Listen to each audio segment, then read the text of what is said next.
ఓం నమో వెంకటేశాయ. తిరుమల తిరుపతి దేవస్థానము వైకుంఠ ఏకాదశికి అన్ని ఏర్పాట్లు సిద్ధం చేసింది.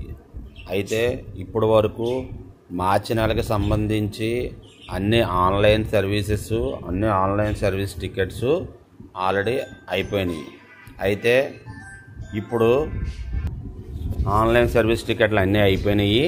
అయితే ఇప్పుడు మనకి వైకుంఠ ఏకాదశికి సంబంధించి కూడా ఆన్లైన్లో మనకి 1,40,000 టికెట్లు రిలీజ్ చేశారు. జనవరి 10 నుంచి 19 వరకు ఆ టికెట్లు కూడా అన్నీ కంప్లీట్ అయిపోయినాయి. శ్రీవాణి ట్రస్ట్ ద్వారా టికెట్స్ అన్నీ కంప్లీట్ అయిపోయినాయి. అయితే ఇప్పుడు సామాన్య భక్తులకి ఆ 10 రోజులకి సంబంధించి 5 లక్షల టికెట్ల వరకు టీటీడీ ఇవ్వబోతుంది. అయితే అది ఎక్కడ? ఆన్లైనా? కాదు, మనకి తిరుపతిలో 9 కేంద్రాల్లో ఈ టికెట్స్ మనకి అవైలబుల్గా ఉండబోతున్నాయి. ఇప్పుడు నుంచి జనవరి 8వ తారీఖు నుంచి మనకి ఈ టికెట్లను 5 లక్షల టికెట్లు 10 రోజులకి సంబంధించి కేటాయించబోతున్నారు. అయితే ఇక్కడ ప్రతి భక్తులు గమనించవలసినది ఒక విషయం గుర్తుపెట్టుకోండి.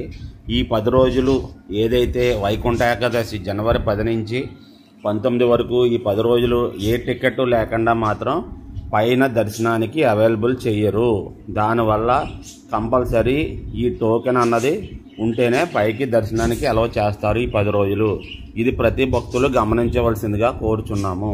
అలాగే VIP, MP letters, MLA letters కూడా ఈ 10 రోజులు ఎట్టి పరిస్థితుల్లో అలౌ చేయరు.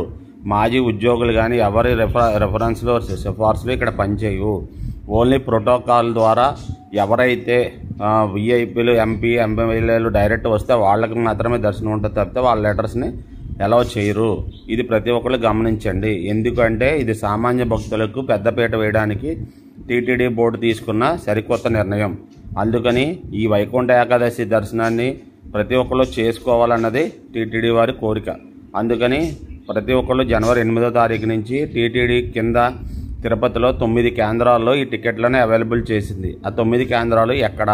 1 శ్రీనివాసం, విష్ణు నివాసం, శ్రీవారి మెట్టు, అలాగే పద్మావతి కళ్యాణ మండపం, ఇలా మొత్తం 9 కేంద్రాల్లో ఈ టికెట్లను ఇవ్వడం జరుగుతుంది జనవరి 8వ తారీఖు నుంచి.